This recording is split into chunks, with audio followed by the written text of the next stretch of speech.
નમસ્કાર મિત્રો.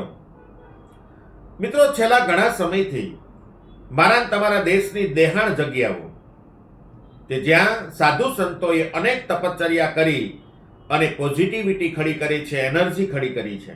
પછી એ ગાંડી ગીર હોય, બરડો ડુંગર હોય કે પછી અમારો જૂનો ગઢ ગિરનાર હોય.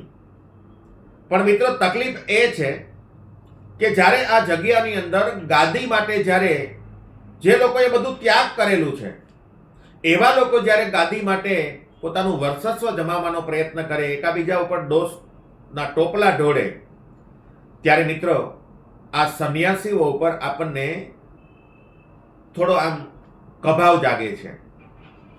મિત્રો, મારા અને તમારા દેશમાં લગભગ દર વર્ષે 400 થી 500 કરોડની ભાગવત થતી હશે, થવી પણ જોઈએ. અનેક એવા મંડળો રમતા હશે, એની અંદર પણ અનેક પ્રકારના રૂપિયા ખર્ચાય છે.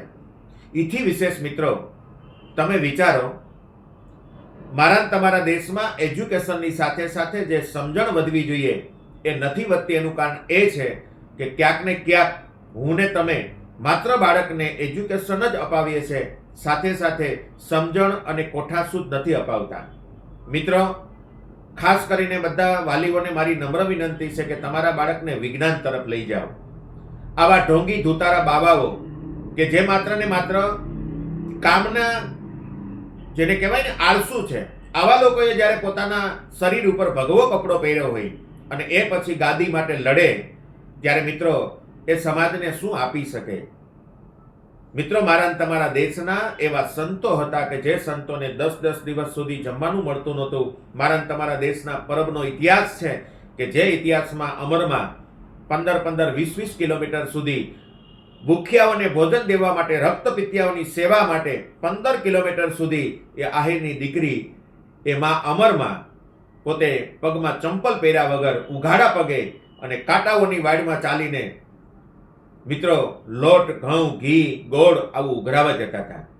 મિત્રો, એના તપનું આપણે ખાઈએ છીએ.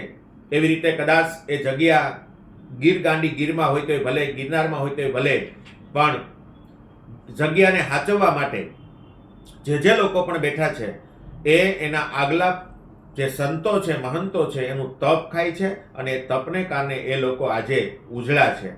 માટે મિત્રો, મારા તમારા બાળકોને કેને પગે લગાડવા, સંત કોને કહેવાય? મિત્રો, વ્યાસપીઠ ઉપર બેસીને ત્યાગની વાતો કરવા વાળા બધા જ કરોડપતિઓ છે.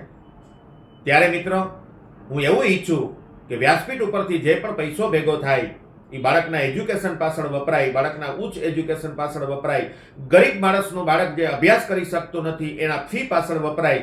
આવી ઝુંબેશ મારા તમારા ગુજરાતમાં ચાલુ થવી જોઈએ અને એના માટે કદાચ અમારું વર્ષા ફાઉન્ડેશન પહેલ કરવા જઈ રહ્યું છે. ચાલો મિત્રો, આગળ વિડીયોમાં તમને આની વિશેષ માહિતી મળશે. ત્યાં સુધી મને રજા આપો. વંદે માતરમ. જય ભારત. જય શ્રી કૃષ્ણ.